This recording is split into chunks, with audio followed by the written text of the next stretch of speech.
Praise the lord. ప్రభు పేరిట మరొక దినంలోకి మీకు అందరికీ వందనాలు. ఈ దినం పరిశుద్ధాత్మ దేవుడు మన కొరకు ఏర్పాటు చేసుకున్న వాక్య భాగము మార్కు సువార్త 1వ అధ్యాయము 16-31 వచనాలు ధ్యానం చేసుకుందాం. ఆయన గలిలయ సముద్ర తీరమున వెళ్ళుచుండగా సీమోను సహోదరుడు ఆంద్రేయు సముద్రంలో వలవేయుట చూచెను. వారు జాలర్లు. యేసు, నా వెంబడి రండి, నేను మిమ్మల్ని మనుషులను పట్టు జాలర్లుగా చేసేదనని వారితో చెప్పెను. వెంటనే వారు తమ వలలను విడిచి ఆయనను వెంబడించిరి. ఆయన ఇంక కొంత దూరం వెళ్ళి జెబెదయి కుమారుడు యాకోబును అతని సహోదరుడు యోహానును చూచెను. వారి దోణిలో ఉండి తమ వలలు బాగు చేసుకొనుచుండిరి. వెంటనే ఆయన వారిని పిలువగా వారు తమ తండ్రి అయిన జెబెదయిని దోణిలో జీతగాండ్ర వద్ద విడిచిపెట్టి ఆయనను వెంబడించిరి. అంతటి వారు కపెర్నహూములోనికి వెళ్ళిరి. వెంటనే ఆయన విశ్రాంతి దినమున సమాజ మందిరంలోనికి పోయి బోధించెను. ఆయన శాస్త్రుల వలె కాక అధికారం గలవాని వలె వారికి బోధించును గనుక వారు ఆయన బోధకు ఆశ్చర్యపడిరి. ఆ సమయమున వారు సమాజ మందిరంలో అపవిత్రాత్మ పట్టిన మనుషుడొకడుండెను. వాడు నజరేయుడవగు యేసు, మాతో నీకేమి? మమ్ము నశింపచేయుటకొచ్చితివా? నీవెవరివో నాకు తెలియను, నీవు దేవుని పరిశుద్ధుడువు అని కేకలు వేసెను. అందుకేసు, ఊరకుండము, వానిని విడిచిపొమ్మని వానిని గద్దింపగా ఆ అపవిత్రాత్మ వానిని విలువెలలాడించి పెద్ద కేక వేసి వానిని విడిచిపోయాను. అందరూ విస్మయముంది, ఇదేమిటో, ఇది క్రొత్త బోధగా ఉన్నదే, ఈయన అధికారంతో అపవిత్రాత్మలకును ఆజ్ఞాపింపగా అవి ఆయనకు లోబడుచున్నవని ఒకరితో ఒకడు చెప్పుకొనిరి. వెంటనే ఆయనను గురించిన సమాచారం త్వరలో గలిలయ ప్రాంతములందంతటా వ్యాపించెను. వెంటనే వారు సమాజ మందిరంలో నుండి వెళ్ళి యాకోబుతోనూ యోహానుతోనూ సీమోను, ఆంద్రేయ అను వారి ఇంట ప్రవేశించిరి. సీమోను అత్త జ్వరంతో పడి ఉండగా వెంటనే వారు ఆమెను గురించి ఆయనతో చెప్పిరి. ఆయన ఆమె దగ్గరికి వచ్చి చేయి పట్టి ఆమెను లేవనెత్తెను. అంతటి జ్వరం ఆమెను వదిలిన గనుక ఆమె వారికి ఉపచారము చేయసాగెను. హల్లెలూయా, హల్లెలూయా. పరిశుద్ధాత్మ దేవుడు ఈరోజు ఈ వాక్యాల ద్వారా మనతో మాట్లాడడానికి ఇష్టపడుతూ ఉన్నారు. మనందరికీ తెలుసు, ఈ భాగంలో యేసుక్రీస్తు ప్రభువారు తన మొదటి శిష్యులను పిలుస్తూ ఉన్నారు. ఆయన శిష్యులుగా ఎంచుకుంటున్నటువంటి బిడ్డలను, ఏర్పాటు చేసుకున్న బిడ్డలను పిలుస్తూ ఉన్నారు. అలాగే ఆ తర్వాత కపెర్నహూములో బోధించారు. అక్కడ కపెర్నహూములో ఒక దెయ్యం పట్టిన మనిషిని స్వస్థపరిచారు. ఆ తర్వాత పేతురు అత్తగారిని కూడా స్వస్థపరిచారు. ఈ విషయాలను గురించే ఈ భాగాల్లో మనకు పరిశుద్ధాత్మ దేవుడు తెలియపరుస్తారు. మొట్టమొదటిగా 16-20 వచనాల్లో యేసుక్రీస్తు ప్రభువారు శిష్యులను పిలుస్తూ ఉన్నారు. యేసుక్రీస్తు ప్రభువారు గలిలయ సముద్రం దగ్గర నడుస్తూ ఉంటే అక్కడ సీమోను, ఆంద్రేయ అని ఇద్దరు సహోదరులు చేపలకు వలలు వేస్తూ ఉన్నారు. వారు మత్స్యకారులు. యేసుక్రీస్తు ప్రభువారిని వారిని పిలిచి, నా వెంట రండి, నేను మిమ్మల్ని మనుషులను పట్టువారిగా చేస్తాను అని చెప్పారు. వారు వెంటనే తమ వలలు విడిచిపెట్టి యేసుక్రీస్తు ప్రభువారిని అనుసరించారు. తర్వాత యేసుక్రీస్తు ప్రభువారు యాకోబు, యోహానులను కూడా పిలిచారు. వారు కూడా తమ తండ్రి జెబెదయి అయినటువంటి ఆయనతోటి పడవల్లో ఉండగా తమ తండ్రిని మరియు పనివారిని విడిచిపెట్టి యేసుక్రీస్తు ప్రభువారిని అనుసరించేశారు. ఇక్కడ యేసుక్రీస్తు ప్రభువారు పిలుపు వస్తున్నప్పుడు ఎవరైనా సరే ఆలస్యం చేయకుండా ఆయనను అనుసరించాలి. ఆయన వాక్యం మీ హృదయాన్ని తాకగానే మారు మనసు పొంది పాపమును విడిచిపెట్టి ఆయన వైపు తిరిగిపోవాలి.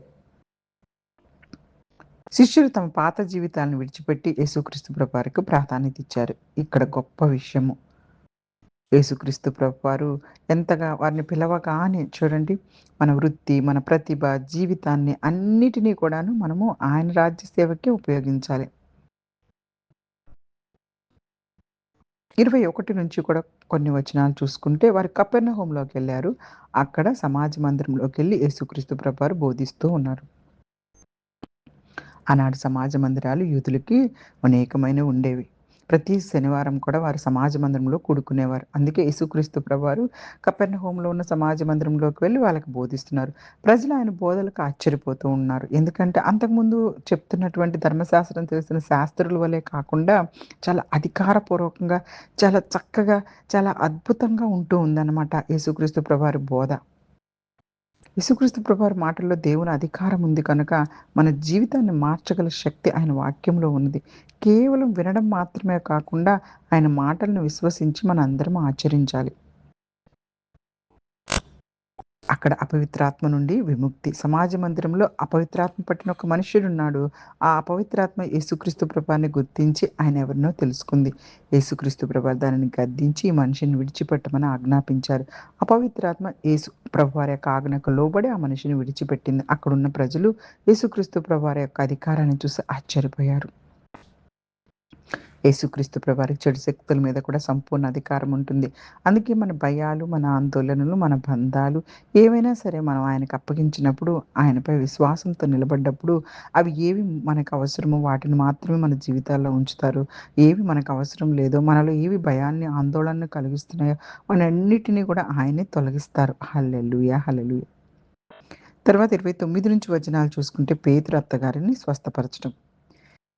యేసుక్రీస్తు ప్రభువారు సమాజ మందిరం నుండి పేతురు, ఆంద్రేయ, యాకోబు, యోహానులతో కలిసి పేతురు గారింటికి వెళ్లారు. అక్కడ పేతురు అత్తగారు జ్వరంతో మంచంలో ఉన్నారు. యేసుక్రీస్తు ప్రభువారు ఆమె దగ్గరికి వెళ్లి ఆమెను స్వస్థపరిచి లేపారు. వెంటనే ఆమెకు స్వస్థత కలిగింది. ఆమె ఆరోగ్యంగా మారిన తర్వాత యేసుక్రీస్తు ప్రభువారికి అక్కడ ఉన్నోళ్ళందరికీ కూడా పరిచర్య చేస్తుంది. హల్లెలూయా! మనము యేసుక్రీస్తు ప్రభువారి ద్వారా అనేక సహాయాలు, అనేక మేలులు పొందుకుంటూ కూడా కృతజ్ఞత లేని జీవితాలు ఉంటున్నాం. కానీ అక్కడ పేతురు అత్తగారు చూడండి, వెంటనే ఆమె స్వస్థపడిన వెంటనే ఇతరులకు సేవ చేయటంలో ఆవిడ బాధ్యతగా ప్రవర్తిస్తూ ఉంది. ఈ దినం అలాంటి స్థితుల్లోకి మనందరము వచ్చేసేయాలి. హల్లెలూయా! హల్లెలూయా! యేసుక్రీస్తు ప్రభువారు పిలిచినప్పుడు వెంటనే స్పందించాలి. ఎలా అయితే శిష్యులు ఆలస్యం చేయకుండా ఆయనను అనుసరించారో ఆ విధంగా.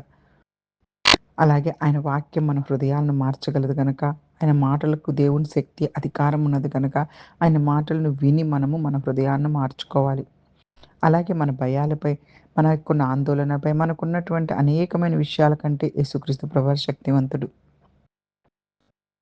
మన శారీరక, మానసిక, ఆధ్యాత్మిక అవసరాలను ఆయనకు అప్పగించాలి.